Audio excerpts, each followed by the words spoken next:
Your host, General Electric.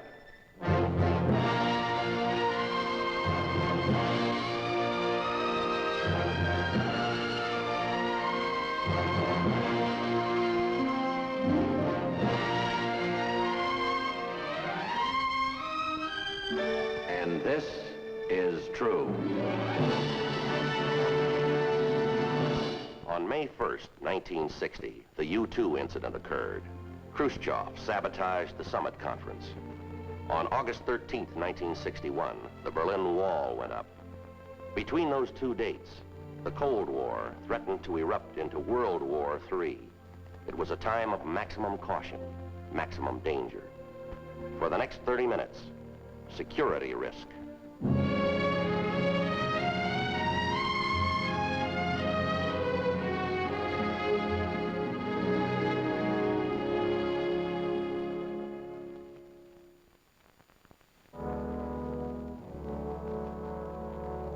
West Germany, the city of Frankfurt, April 5th, 1961. At 2:30 that afternoon, a man named Wilhelm Frieda entered a telegraph office. Miten telegram nazval show? Fräulein Erika Rilke. Erika Rilke, age 26, Polish citizen. The telegram advised her that her only brother was dying in a Frankfurt hospital. George Ellsworth, second secretary to the American Embassy in Warsaw, was the man she turned to. Erica, please don't cry. If it was just a matter of a visa, but you know the Polish government won't give you a passport to leave. If you would ask them, you're an important man. You could say your government. I can't on a personal matter. No, but you can come here when you're lonely. You can take me in your arms and say you love me. That you can do. Erica.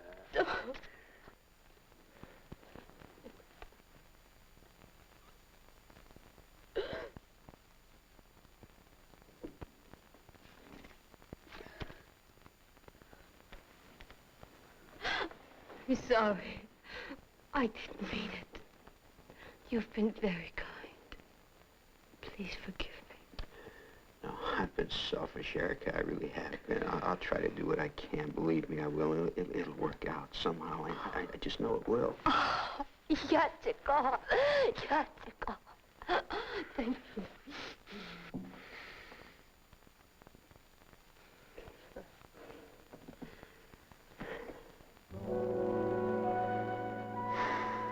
I've got to go to the office now. This evening, you'll be here.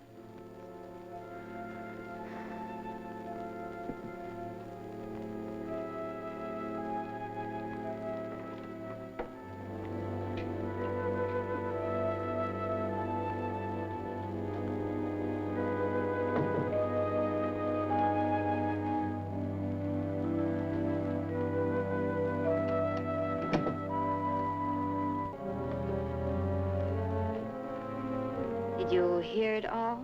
Mm-hmm. Let's hope we don't have to play it back for him. Warsaw, Poland, the only state in Europe flanked by the Russian army on both sides. A communist country, a hotbed of espionage. The building of most interest to communist agents, the American Embassy. And especially one room in that building, the file room where all classified documents are kept. Jim Kowalski, a special agent for the State Department, was responsible for the security of those secrets. Thank you, Harry. See you later, Mr. Kowalski.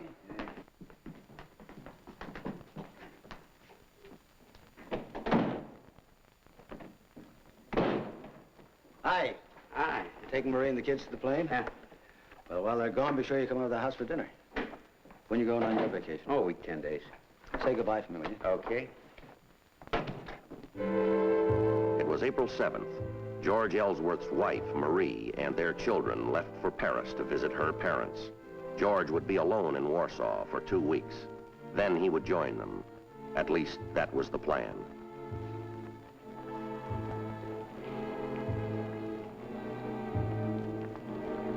Mr. Ellsworth? Excuse me, but aren't you Mr. George Ellsworth of the American Embassy? That's right. I'm Stefan Jarek of the Polish government. Passport Division. Oh, Mr. Jarek, what can I do for you?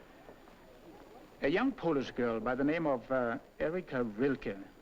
She applied for a passport. Evidently, she has no family, no one. Hmm? Oh, but I'm detaining you, no? No, can I buy you a drink? Yes, thank you very much. Naturally, when a request comes from an official of your government, a high official, we choose to cooperate. I don't believe I understand you. Quite simple. You wanted something, we delivered it. Now, Mr. Ellsworth, we want something. Would you like to take pictures with the camera, Mr. Ellsworth? You're wasting your time. Documents, Mr. Ellsworth. Classified documents from your embassy files. Do you know what would happen if I were to report this? What would you report? That you, a married man with children, have been secretly involved with another woman for months. I would deny it, and so would Eric. So would she. It would be your word against ours. Not entirely. You see, I take pictures too. I have some excellent studies of you and Miss Rilke together in automobiles, on picnics, entering her apartment. Would you care to see them?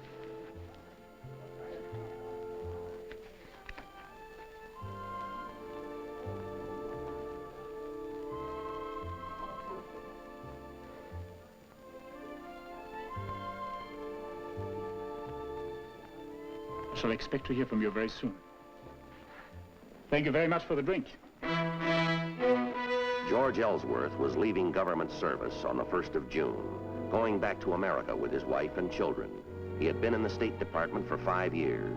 His record was excellent. He had only 7 more weeks to go.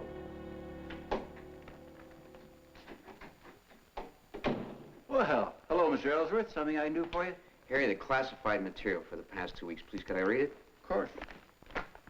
With my family away, I'm trying to catch up with my work.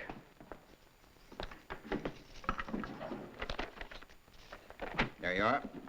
I'm not keeping you late, am I? Oh, no. I'm just weeding out some of the old stuff. I'll be here for a couple of more hours at least. You don't have to stay on my account.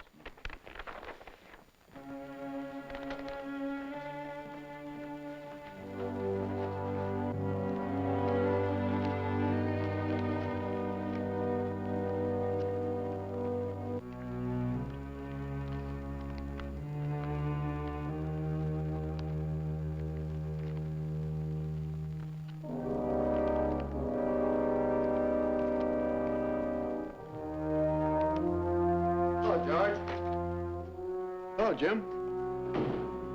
Harry, how much longer are you going to be? Oh, a couple hours.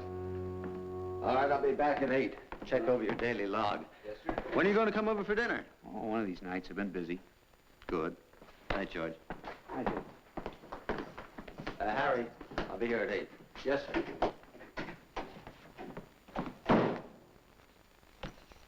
Boy, I must be losing my marbles. Why, what's wrong? I brought the wrong folder and I left my pipe. Would you excuse me a minute? Of course. Be right back. 4 nights after he was approached by Jarek, George Ellsworth photographed his first top-secret document.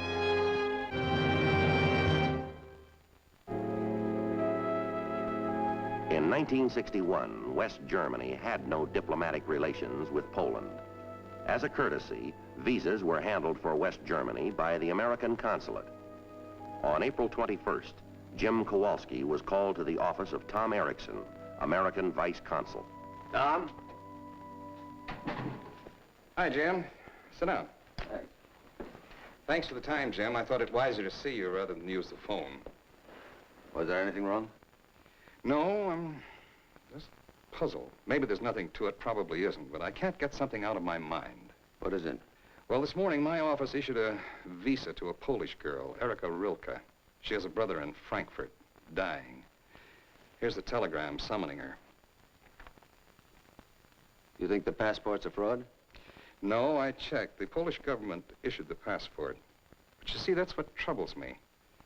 It's unusual for the Poles to give passports to young, able-bodied people. Almost unheard of. Why this girl? You think they're sending out an agent? Well, I thought I'd check with you. Maybe you might have something on file. Here's a copy of her passport picture. She's pretty. She have any family in Warsaw? Relatives? Employer? No, but there is one other thing. She knows a man here in the embassy. He escorted her personally through the consulate, hurried the visa through. Well, diplomatic officials often do that. It's a show of courtesy. This was not a show of courtesy, Jim. He was insistent, almost to the point of rudeness. Who is it? George Ellsworth. Roy, Jim Kowalski. I want to send a message in code. Ben Waltman, security officer, American consulate, Frankfurt. Please verify identity, address, occupation. Klaus Rilke, reported dying, Frankfurt Hospital. Urgent. Thank you, Roy. Harry, you want to see what we have in the file on that woman? Her name is Rilke, and the address is on the telegram. Harry, has George been in the file room much lately? Every night. Till yesterday, said he wanted to get all caught up before he went on vacation.